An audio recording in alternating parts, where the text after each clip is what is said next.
ഇന്ത്യയിൽ പലതരം പ്രതിഷേധങ്ങൾക്ക് നടുവിലും ഇന്ന് പൗരത്വ ഭേദഗതി ബിൽ നിലവിൽ വന്നിരിക്കുകയാണ്. പൗരത്വ നിയമ ഭേദഗതിയുമായി ബന്ധപ്പെട്ട പുതിയ ചട്ടങ്ങൾ കേന്ദ്ര ആഭ്യന്തര മന്ത്രാലയം പുറത്തിറക്കി. എന്താണ് പൗരത്വ ബില്ലിനെതിരെ ഇപ്പോഴും തുടരുന്ന പ്രതിഷേധങ്ങൾക്ക് പിന്നിലെ യഥാർത്ഥ കാരണം? രാജ്യത്ത് CAA അഥവാ പൗരത്വ ഭേദഗതി ബിൽ നടപ്പിലാക്കിയാൽ ഉണ്ടാകുന്ന മാറ്റങ്ങൾ എന്തെല്ലാമാണെന്ന് നമുക്ക് പരിശോധിക്കാം. എന്തായാലും രാജ്യമെമ്പാടും ബില്ലിനെതിരെ ശക്തമായ പ്രതിഷേധങ്ങൾ തുടരുകയാണ്. കേരളത്തിൽ ഒരു തരത്തിലും ബില്ല് നടപ്പിലാക്കാൻ സമ്മതിക്കില്ല എന്ന് പറയുകയാണ് മുഖ്യമന്ത്രി പിണറായി വിജയൻ. അതുപോലെ UDFന്റെ നേതൃത്വത്തിൽ ഇന്ന് സംസ്ഥാന വ്യാപകമായി മണ്ഡലങ്ങളിൽ പ്രതിഷേധങ്ങളും നടക്കും. തമിഴ്നാട്ടിലും ശക്തമായ പ്രതിഷേധമാണ്. നടൻ വിജയ് ഉൾപ്പെടെ CAAക്കെതിരെ രംഗത്ത് വന്നിരിക്കുന്നു. അസമിലും കനത്ത പ്രതിഷേധമാണ്. 1955 നിയമം ഭേദഗതി ചെയ്തുകൊണ്ടുള്ള നിയമം നിലവിൽ വന്നിരുന്നെങ്കിലും ഇതിനെതിരെ ഉയർന്ന ശക്തമായ പ്രതിഷേധങ്ങളുടെ പശ്ചാത്തലത്തിലാണ് പുതിയ ചട്ടങ്ങൾ പുറപ്പെടുവിക്കുന്ന നടപടികൾ കേന്ദ്ര സർക്കാരിന് വൈകിക്കേണ്ടി വന്നത്. എന്നാൽ ഈ നടപടിക്രമങ്ങളെല്ലാം പൂർത്തീകരിച്ചാണ് ഇന്ന് കേന്ദ്ര സർക്കാർ വിജ്ഞാപനം പുറത്തു വന്നത്. എന്താണ് പൗരത്വ ബില്ല് നടപ്പിലാക്കുന്ന സാഹചര്യത്തിൽ രാജ്യത്ത് വരുന്ന പ്രധാന മാറ്റങ്ങളെന്ന് പരിശോധിക്കാം. പാകിസ്ഥാൻ, ബംഗ്ലാദേശ്, അഫ്ഗാനിസ്ഥാൻ എന്നീ രാജ്യങ്ങളിലെ 6 ന്യൂനപക്ഷ മതവിഭാഗങ്ങളിൽപ്പെട്ട അംഗങ്ങളിൽ ഇന്ത്യയിൽ കഴിഞ്ഞ 11 വർഷത്തോളമായി താമസിക്കുന്നവർക്ക് പൗരത്വം നൽകുമെന്നാണ് കേന്ദ്ര സർക്കാർ ഈ നിയമവുമായി ബന്ധപ്പെട്ട് സൂചിപ്പിക്കുന്നത്. എന്നാൽ ഈ രാജ്യങ്ങളിലെ ഭൂരിപക്ഷ വിഭാഗത്തിൽപ്പെടുന്നവർ, അതായത് അതത് രാജ്യങ്ങളിലെ മുസ്ലിങ്ങൾ ഉൾപ്പെടുന്ന ഭൂരിപക്ഷ ജനവിഭാഗങ്ങളും ഇന്ത്യയിൽ കാലങ്ങളായി കഴിയുന്നുണ്ട്. ഇവർക്ക് പൗരത്വം ലഭ്യമാക്കാൻ നിയമത്തിൽ വ്യവസ്ഥയില്ല എന്നുള്ളതാണ് നിയമ ഭേദഗതിക്കെതിരെ ഉയരുന്ന പ്രധാന വിമർശനം.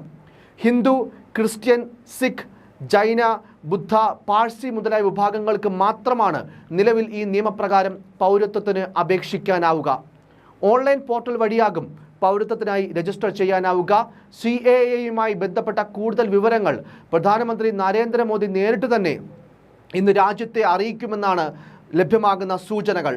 ലോക്സഭാ തെരഞ്ഞെടുപ്പ് പടിവാതിലിൽ എത്തി നിൽക്കുമ്പോഴാണ് കേന്ദ്രത്തിന്റെ ഈ നീക്കമെന്നതും ശ്രദ്ധേയമാണ്. നിയമത്തിന് മുന്നിൽ എല്ലാവരും തുല്യരാണെന്ന ഭരണഘടനാ അവകാശത്തിന്റെ ലംഘനമാണ് പുതിയ നിയമ ഭേദഗതി എന്നാണ് പ്രതിപക്ഷത്തിന്റെ ശക്തമായ വിമർശനം.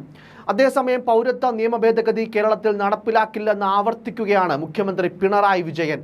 തെരഞ്ഞെടുപ്പ് മുന്നിൽ കണ്ട് പൗരത്വ ഭേദഗതി നടപ്പിലാക്കാനുള്ള നീക്കം രാജ്യത്തെ അസ്വസ്ഥമാക്കുമെന്ന് മുഖ്യമന്ത്രി കുറ്റപ്പെടുത്തുന്നു.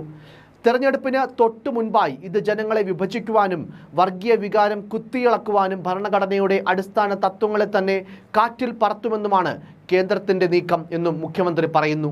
പൗരത്വ ഭേദഗതി നിയമം കേരളത്തിൽ നടപ്പിലാക്കില്ല എന്ന് പലവട്ടം സർക്കാർ ആവർത്തിച്ചതാണ്. അതാണ് ഇപ്പോഴും അടിവരയിട്ട് പറയാനുള്ളതെന്നും മുഖ്യമന്ത്രി കൂട്ടിച്ചേർത്തു. മുസ്ലിം ന്യൂനപക്ഷങ്ങളെ 2ാം തരം പൗരന്മാരായി കണക്കാക്കുന്ന പൗരത്വ ഭേദഗതി നിയമം കേരളത്തിൽ നടപ്പിലാക്കില്ല എന്ന് പലവട്ടം സർക്കാർ ആവർത്തിച്ചതാണ്.